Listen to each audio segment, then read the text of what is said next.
Hi friends, ఈరోజు అయితే నేను నెయ్యి కాస్తున్నానండి. ఒక 15 రోజుల నుంచి పాల మీద మీగడ అయితే తీసి స్టోర్ చేశానండి. ఇది ఇలా ఇంత వచ్చిందండి, 15 రోజులకైతే ఇంత వచ్చిందనమాట.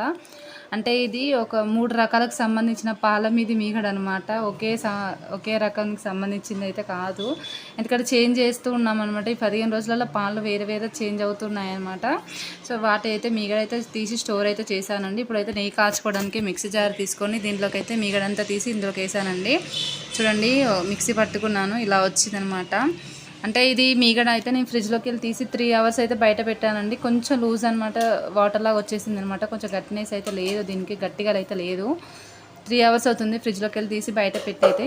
చూడండి, తీసాను మీగడంతా గిన్నెలోకి అయితే స్టోర్ చేసి ఇప్పుడు స్టవ్ మీద పెట్టానండి. చూడండి, నెయ్యి అయితే ఇలా వచ్చిందనమాట. నా వీడియోస్ నచ్చినట్లయితే సబ్స్క్రైబ్ చేసుకొని లైక్ చేయండి, షేర్ చేయండి. Thank you for watching. Bye.